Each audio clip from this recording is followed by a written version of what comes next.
ամենացավոտ հարցը շոշափում այսօր գյուղերում շատ ծանր վիճակ է, մասսայական բողոքներ ենք ստանում, հատկապես Վարդենիսի, Ճամբարակի, որտեղ հիմնականում մեր կարտոֆիլագործվերներն են, որոնք եւ ունեն հաստապահության ուղղություն, ինչևից է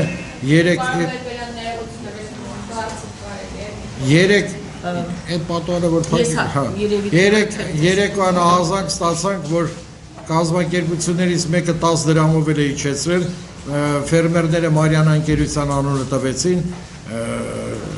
կարծում եմ, որ հարցը շատ ավելի խորն է, քան այսօր այս տենդենսը, գիտեք, ամառվա ժամանակաշրջանում միշտ էլ մենք ունեցել ենք այս խնդրը գների անկման, որտեղ կաթի արտադրությունը շատ է եւ այլն, բայց օգտվելով առիթից եւ այսօր այս աստիճանի իջացնել, որտեղ երբ որ հայտարարում 130 փաստացի տեղերում 110 դրամով են ձեռք բերում։ Կարծիք եղավ պետական այրերից մեկից, որ այստեղ գյուղապետերի մեղքն է, դա աբսուրդ է, ուղղակի խեղկատակություն է, որևէ գյուղապետ գնագոյացման հետ որևէ կապ չունի եւ որևէ գյուղապետ կարող է մեկ օրինակ լինել, որ ասենք թե գյուղապետի տղան է այդ գործ բիզնեսով զբաղվում, որ ֆերմերներից գնում է, հանձնում է գործարանին։ Չեմ կարծում, որ գործարանները կվստահեն պատահական մարդկանց եւ իրենց աշխատողները չեն զբաղվում դրանով, այսինքն նրանք հստակ աշխատակիցներ ունեն տեղերում կամ մեքենաներն են պտտվում տեղերում եւ այդ մեղադրել գյուղապետերի ինստիտուտին այս անգամ էլ, այսինքն գտնել ռուսի բառն ասեմ կայզոլ отпущение, ուրեմն սա անընդունելի է, կարծում եմ, որ Աքիլեսյան գարշապարը հենց կապված է ոչ թե այսօրվա իրավիճակի հետ, այլ դրսում արտասահմանում կաթի փոշի ու շեշտակի գների անկման հետ։ 2 օր առաջ ռուսական ֆերմերներն հայտարարեցին, որ 2 ռուբլով կաթի գինը գնման գինը նվազել է։ Էլի կապված կաթի փոշի հետ։ Այստեղ մենք կայքերը ուսումնասիրեցինք, որ 10 կիլոգրամանոց մեկ պարկը Ուկրաինայում այսօր առաջարկում է 45 գրիվին, դա մոտ 2 ԱՄՆ դոլարն է։ Ճիշտ է, մեզ մոտ կայքերում տեղական վաճառողները չեմ անում ինչի առաջարկում են 800 դրամ 1 կիլոգրամը, բայց ուկրաինական կայքերը ցույց են տալիս, որ այդ գինը մոտ 10 անգամ ուրճեցված է։ Կաթի փոշի մասին եմ ասում։ Շատ բարի, կաթի փոշուց հետ։ Եվ բնականաբար այդ կաթի փոշին կարող էր ազդել, որ ուրեմն գնող գործարանները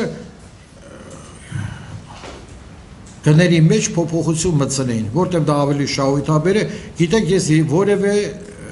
միտում չունեմ Հայաստանում կաթի փոշի ներկրում արգելելու, Աստված մի արասը, կաթի փոշի պետք է ներկրվի, նպատակին օգտագործի, բայց երկրորդ աբսուրդը կա այստեղ։ Երբ որ մենք մտնում ենք գնման ուրեմն խանութ, սուպերմարկետները նշված է անարատ կաթ, կա կազմակերպություններ, որ ինչ որ տոկոսային հարաբերություն են նշում, ով է ստուգում դա,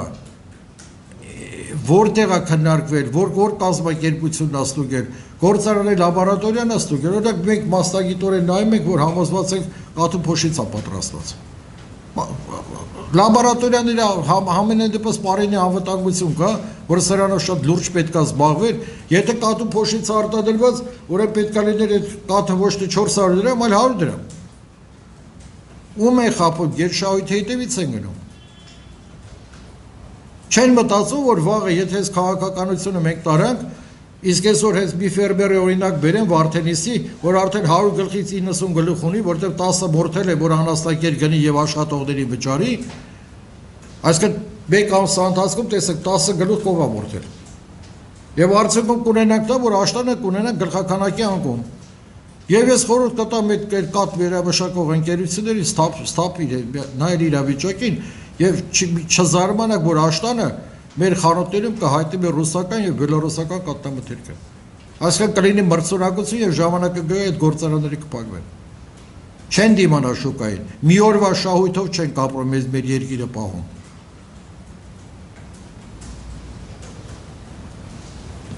Իսկ եթե մտածում են Թուրքիայում կտանեն գործարաններ կդնեն, պատահական բան չեմ ասում։ Դա չարաչար սխալվում են, դա իրենց չի օգնի։ Այնպես որ թող մտածեն իրենց վաղվա օրվա մասին։ Այսօր սնանկացնելով գյուղացուն, վաղը իրանք են սնանկանալու։